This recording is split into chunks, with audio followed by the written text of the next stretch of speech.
Bienvenue sur notre chaîne YouTube, la chaîne officielle du Conservatoire au métier de la comptabilité. Le Conservatoire au métier de la comptabilité traite des sujets dans les domaines de la comptabilité, de la finance, de la fiscalité et de la gestion. Aujourd'hui, nous vous présenterons le traitement comptable des contrats de location selon le référentiel du système comptable OHADA. Contrat de location. Et tiens, je mets au tableau IFRS 16 contrat de location.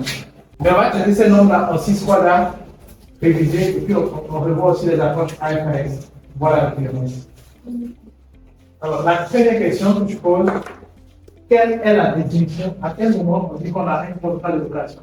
Un contrat est ou contient un contrat de location? Oui. Marie? Oui. Oui. Le droit d'utilisation du bien, une certaine période, en contrepartie d'une redevance ou des loisirs. Alors, quand vous contrôlez l'utilisation sur une certaine période, en contrepartie d'une redevance ou des loisirs, qu'est-ce que ça traduit juridiquement? Vous contrôlez l'utilisation sur une certaine période, moyennant des paiements. Juridiquement, qu'est-ce que ça signifie? Donc, on n'a pas la propriété juridique. Dans ces conditions, quand vous n'avez pas la propriété juridique, est-ce que vous pouvez immobiliser un bien, un actif, lequel vous n'avez pas la propriété juridique? Ginette, c'est en vertu de quoi? Oui. Donc, en vertu du postulat de la réalité économique sur la partie juridique. Alors, comment est-ce qu'on appelle ce postulat dans la langue anglaise? Substance over form, c'est-à-dire que la substance prime sur la forme. Substance over form. Et donc là, on comprend bien la notion de contrat de location. C'est bon. Qu'est-ce qu'on va faire? On va maintenant voir une autre notion intéressante qui est le taux d'actualisation. Les contrats de location, comment est-ce qu'on trouve le taux d'actualisation? On a vu que le taux d'actualisation, c'était d'abord quoi? Le taux d'intérêt implicite, ou bien ensuite ici quoi? Le taux marginal. Donc le taux marginal d'endettement du prêteur. Alors le taux d'intérêt implicite, Étienne, comment est-ce qu'on trouve le taux d'intérêt implicite? Monsieur, le taux d'intérêt implicite, on égalise la valeur du bien aux dépenses. La formule, non, mais la formule est déjà là. On va résoudre une équation. Pour avoir le taux d'intérêt implicite, on résout une équation. Et cette équation-là met en évidence deux parties. Donc, quelles sont les deux parties?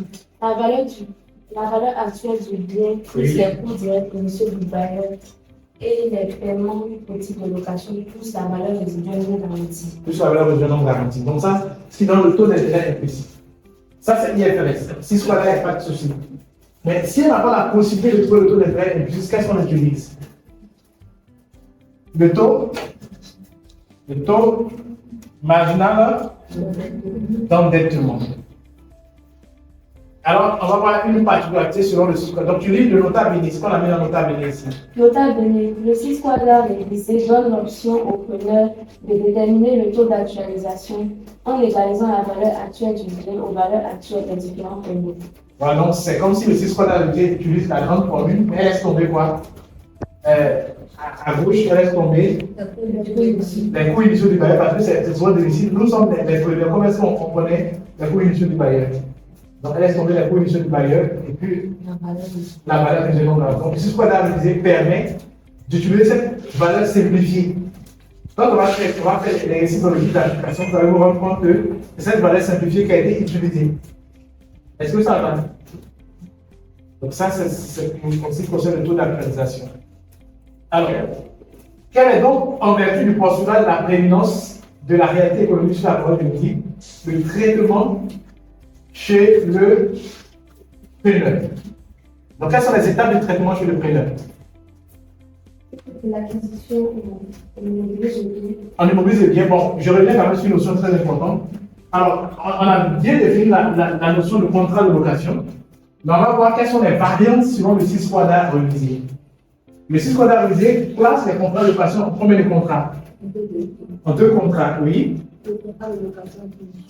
Et puis, donc les contrats de location-acquisition, qui peut me définir ou nous donner quels sont les éléments qui peuvent être traités comme contrat de location-acquisition? Hachi? Location-acquisition. Bon, juste des indices, c'est si location-acquisition, tu vas penser à quel type de contrat? L'acquéreur qui non, location-acquisition. Non, juste des noms. Un exemple de contrat de location-acquisition. C'est ce qu'on a toujours la plus d'entendre, non?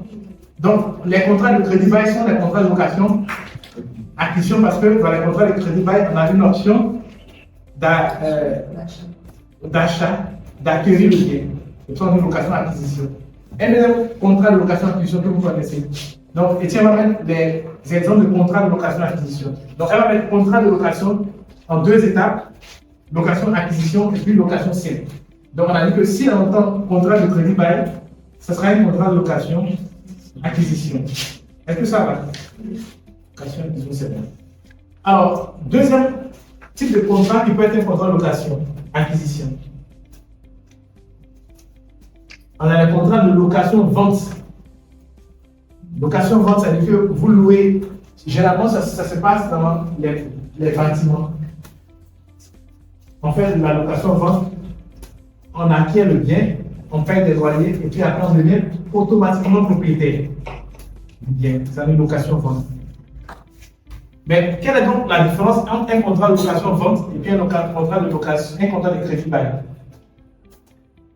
La différence entre un contrat de location-vente et un contrat de crédit bail, c'est que dans un contrat de crédit bail, au terme du loyer, on a l'option, c'est-à-dire qu'on n'est pas obligé d'acheter le bien.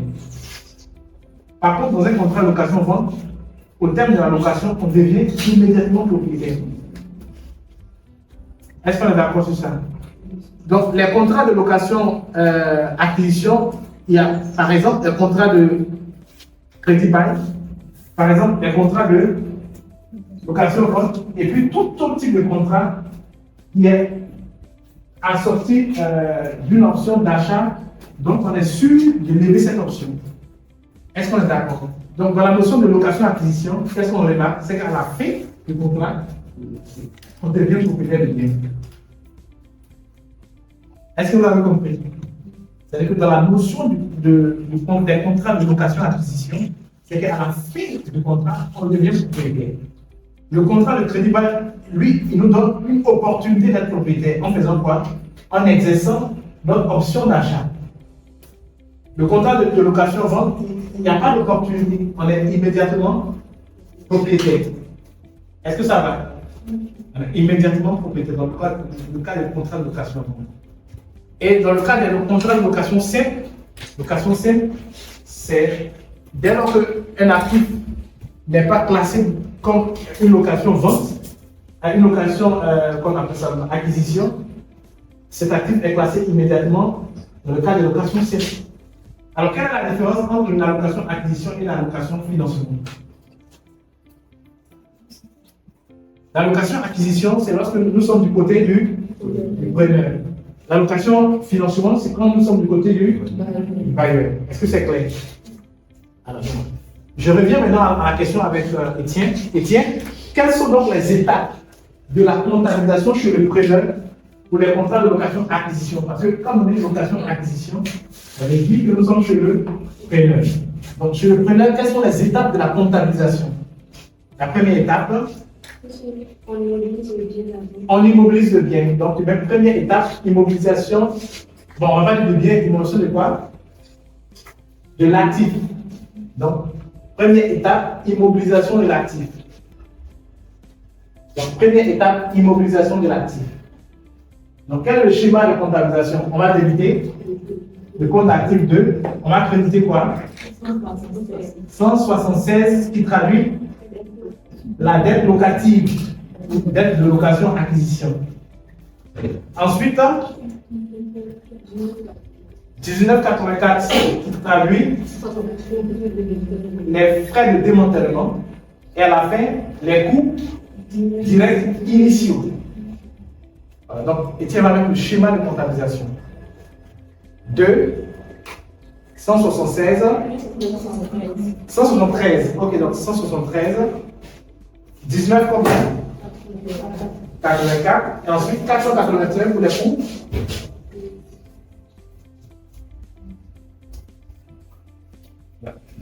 Les coûts initiaux.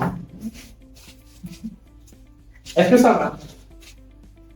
Alors, on a vu dans quelle situation le coût d'acquisition peut être baissé. C'est quoi? Le coût d'acquisition peut être baissé lorsque les frais que le preneur a engagés sont remboursés par le bailleur. Lorsque les frais que le preneur a engagés sont remboursés par le bailleur, on diminue le coût d'acquisition. Ensuite, Étienne, la deuxième étape, qu'est-ce qui va se passer? Le paiement des redevances. Le paiement des redevances. Bon, lui, ok, donc on a le paiement des redevances. Ensuite, on aura quoi? L'amortissement de biens. Donc, deuxième étape, je dis l'amortissement du bien. Ou on va prendre les paiements des redevances. Donc, deuxième étape, on met les paiements des redevances. Deuxième étape, les paiements des redevances. Alors, deuxième étape, paiement des redevances. Troisième étape, elle a dit la dotation aux amortissements, c'est-à-dire à l'inventaire. Troisième étape, on met l'écriture à l'inventaire. À l'inventaire. À l'inventaire, elle va faire la dotation aux amortissements. Donc, Étienne, quand tu mets à l'inventaire, tu mets premier tiret, dotation aux amortissements. C'est bon, ça marche? Dotation aux amortissements. Ensuite, quelle autre écriture? Sephora. Monsieur, à l'inventaire, on va aussi faire l'éclatement de la redevance en appelant de la dette, Oui. location et le paiement des intérêts. Donc, elle va mettre le réclassement de la redevance en apurement de la dette et en intérêt. Comment tu fais réclassement? Réclassement de la redevance en apurement de la dette et en paiement des intérêts. Prochaine étape. Oui, c'est comment? La comptabilisation des intérêts couvrus. La comptabilisation des intérêts couvrus. C'est juste, oui. Non, c'est pas juste parce que les intérêts courus, ça vient, on met le 6 en la troisième position, mais quel est le compte de base? Le compte de base de la dette, c'est le compte 17. Donc c'est 176. 176, c'est 176. Alors, en début d'année, la quatrième étape, ce sera en début d'année suivante. Qu'est-ce qu'on fait? On estime quoi? Donc, tu mets quatrième étape, début d'année suivante, estime des intérêts courus. Quatrième étape, estime des intérêts courus. Oui, c'est 67-14. C'est 67-14, c'est ce qu'elle est intitulée. Prime de remboursement, non. Donc c'est 671.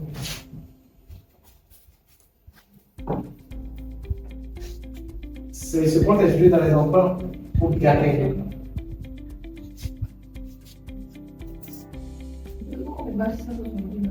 Ils sont 12, c'est quel est le compte? Intérêt, donc c'est pas pour le 671. On a dit 671. Ah, 72, ok, 672, c'est bon. 672, c'est bon. Ça, c'est bon. Ok, ça marche. Ok, donc c'est bon, on a fini cette révision. On va maintenant traiter un cas d'application qui provient de 6 qu'on a révisé.